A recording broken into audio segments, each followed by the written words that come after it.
What's going on, everyone? This is Kevin here, coming at you with my review of the Samsung Galaxy A73 5G. Now, this device is one of the latest mid-range phones from Samsung, and I'm definitely looking forward to showing you a variety of different things about the phone in this video. Now, to see the most up-to-date pricing and availability for this device, I have linked to it in the video description, but with all that said, let's get started. Now, the first thing I want to show you is the box the phone does come in. And one thing you might have noticed is how slim it is. Now, unfortunately, there is no USB wall adapter included in the box this time, and that seems to be a trend that Samsung will be continuing indefinitely. So all that we're getting in the box is a SIM card removal tool, we have a quick start guide, and we have a double-sided USB-C cable for charging and data transfer. So while it is disappointing that there is no charger included in the box, as far as everything else goes with the A73 5G, Samsung has really created an excellent mid-range device, offering a lot of value here. Now with this phone, we're getting a very large 6.7-inch display, and the display features Corning Gorilla Glass 5 on the outside, making it especially durable. Now the display technology that we're getting here is Super AMOLED Plus, and this device features a 120Hz refresh rate. So essentially, with that faster refresh rate, everything moves a lot smoother on the display, which gives this phone a really premium experience. So that's a great thing to see, especially since having a 120Hz refresh rate used to be something that we'd only find with the most top-of-the-line smartphones. So it's great to see that that feature is now making its way into the mid-range. Now, in addition to that, this display is 1080p. We have a PPI of 393, a 20:9 aspect ratio, so a more narrow but taller form factor, and an 87% screen-to-body ratio.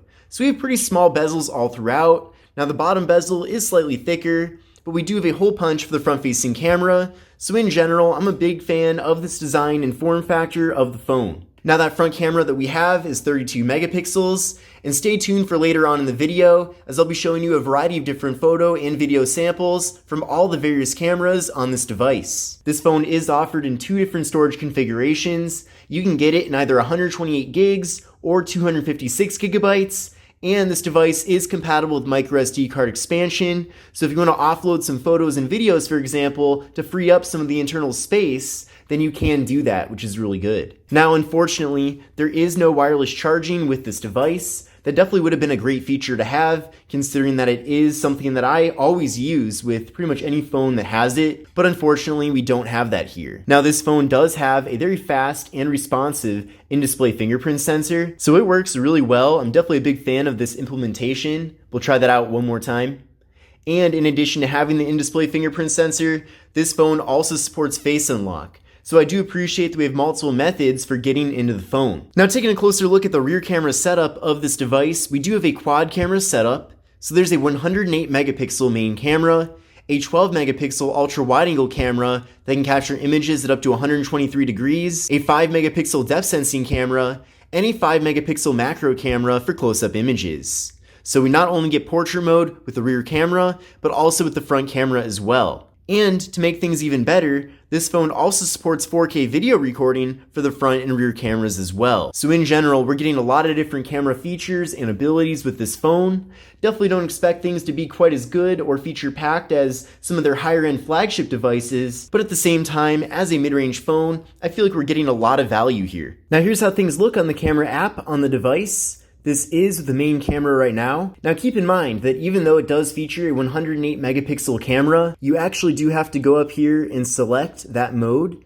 So by default, it doesn't do the full 108 megapixels, and probably for a good reason, because this will take up quite a bit more space on your device. But nonetheless, it's still really cool that we can take pictures in that full mode if we want to. And of course, I'd hope that we'd be able to, considering that they do advertise this phone as having that megapixel count. Now from here, we can switch over to the ultra wide angle camera, so we can fit a lot more content into the frame. I'm a big fan of this feature, especially in outdoor situations, as it makes it really easy to take a picture of a large building, or scenery, or a tree, or something like that. So in general, an ultra wide camera is a great feature to have, and I'm glad we have it here. Then heading over to the More tab, we can access the macro camera, and there's also a lot of other modes and options here. Now I go through a lot of this in my dedicated camera tips and tricks video that's already out on the channel, so keep that in mind. But we can head over to the macro camera and get very close up here, and you can see things are very crisp and clear. Then from here, we can go over to portrait mode to get those nice blurred out backgrounds. And then we can flip around to the front facing camera to do the same thing. So there we go. There's me right there. Blurred out background. So that's great. That's portrait mode. You can also adjust the strength of that blur as well. And you can even crop out if you want to do a group selfie. Now, if you want to, you can also do a standard selfie. So I like that there's just so many different options and abilities all throughout this camera app, really taking the most advantage of not only the hardware, but the software on the phone as well. But let's now take a look at some camera samples from the Samsung Galaxy A73 5G.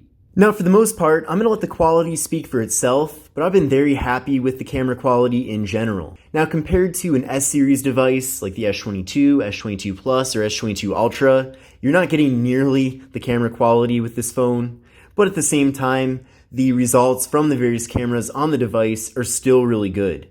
So for the majority of people out there, including myself for that matter, I think the quality is plenty fine. So if you want to take photos to document a vacation or a family gathering or just for anything for that matter, I think you're going to be very happy with the quality from all the various cameras on this device.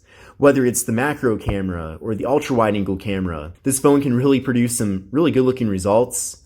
So I really have no critiques or complaints about it. Of course, there's always room for improvement, but at the same time, I definitely don't expect Samsung to give their latest and greatest camera technology to an A-series device because they do at least have to have some level of differentiation between their mid-range and flagship phones. Again, great job Samsung with the cameras with this device. But most importantly, I'll let you be the judge. I'm definitely curious to know what you think of these various camera samples in the comments section below. But let's now take a look at some video samples from the Samsung Galaxy A73 5G.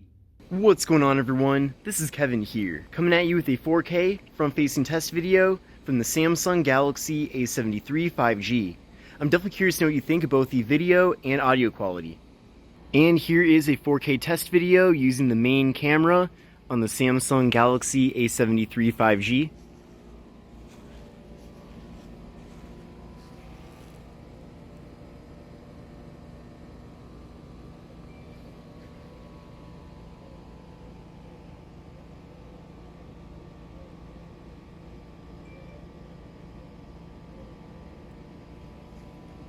And now we're going to switch around to the ultra wide angle device.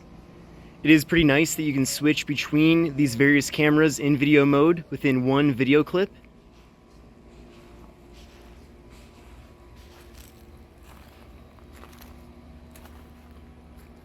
And at least from how things look in the viewfinder, it looks like we can take some really good looking ultra wide video with this device, which is great. And back to the standard camera. And we do have very quick and responsive autofocus in video mode.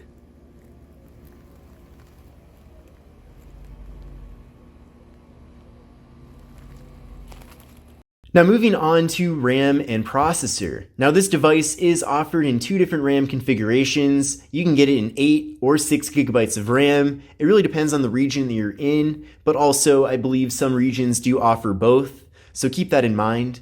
And then the processor that we're getting here with the device is the Qualcomm Snapdragon 778G 5G processor. So that processor is good for multiple reasons. One, it's pretty powerful, especially for a mid-range chip. But two, as the name of the phone and the processor imply, this device is compatible with 5G connectivity.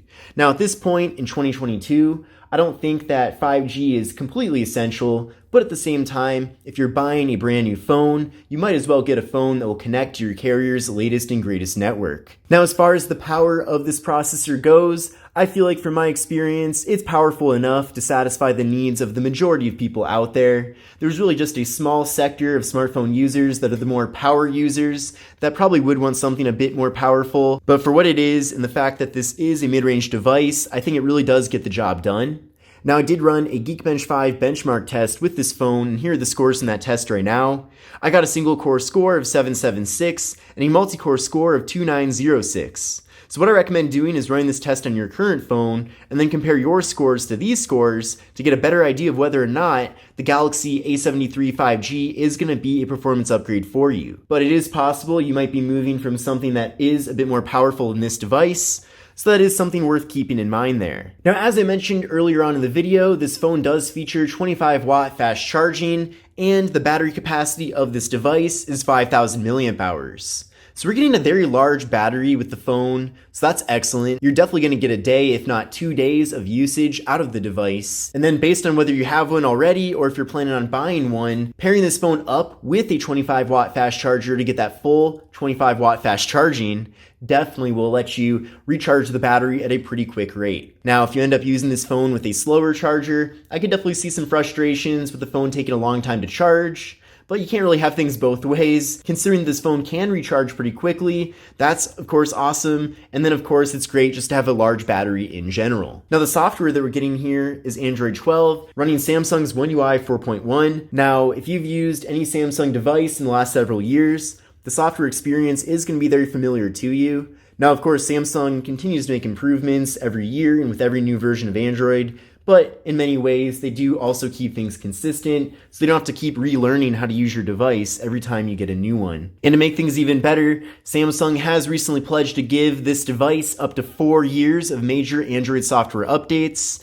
so that's pretty much as good as it's going to get for a mid-range Android phone. So great job to Samsung for leading in that sector. So you're going to get Android 13, 14, 15, and also Android 16. So if you're looking for a mid-range device that's going to give you the most longevity based on the software, this is probably one of the best options out there. Of course, Samsung does the same thing with their Galaxy A73 5G, so keep that in mind as well. Now this device does have NFC, which is great. So if you like to make mobile contactless payments using tap and pay, you can definitely do that here with this phone. And this device does feature IP67 dust and water resistance, which means that you can take it underwater for up to 1 meter for up to 30 minutes. And this phone has stereo audio, which means that if you're watching a video or listening to music, you're getting audio out of both the main speaker and the earpiece as well, which gives you a much clearer, more immersive audio listening experience. Of the Motorola Moto G Pure, a few new features here. Now I will be comparing this phone to its predecessor in a dedicated video. Now the video viewing experience on the Galaxy A73 5G is excellent. Not only do we get a really large display, but you can also crop in on video, which you can pretty much do on any Android phone. But the point is that it's a really immersive experience. Also, since this display is Super AMOLED, you have really good viewing angles with it as well. And to make things even better, as I mentioned earlier on in the video, we do get stereo audio. So let me demonstrate that coming up soon. But I'm definitely looking forward to showing you a variety of different things about the device in this video. Now this phone features an MSRP of $449. So you can see that despite me covering up the main speaker on the bottom of the phone, we still get audio coming out of the earpiece on the side. So especially if you're viewing video in this landscape format, you get audio coming out of both sides here, which really does give you a great audio listening experience. So combining that with the large display that we're getting here really makes this phone great for content consumption. Now taking a closer look at the build of the phone, I already talked quite a bit about the front panel here. Of course, we have this really large 6.7-inch display with small bezels all throughout, and then that hole punch for the front-facing camera. And the rest of the phone is made completely out of plastic, so we have plastic on the sides and the back of the device. Now despite that, this phone still does look and feel of pretty good quality. Definitely doesn't feel cheap by any means. One thing's for sure though, if you're used to using a device with a metal and glass build, then just know that this phone will scratch up quite a bit faster and more easily than those. So I definitely recommend pairing this phone up with a case. But other than that though, I really like that this material on the back of the device doesn't really pick up any fingerprints, and the phone really does look like a nice premium device in general. Now taking a look at the left side of the phone, we have nothing. On the right side we have volume up, volume down, and the power button. Up top here we have the noise canceling microphone and slot for the micro SD card and SIM card. And then on the bottom of the phone, we have the microphone, USB-C port for charging and data transfer, and the speaker. So overall, this phone has an excellent design, and it's definitely a very practical form factor. But this concludes my review of the Samsung Galaxy A73 5G. If you enjoyed this video, definitely give it a thumbs up, sub to the channel, and I will see you in the next one. Take care and have a great rest of your day.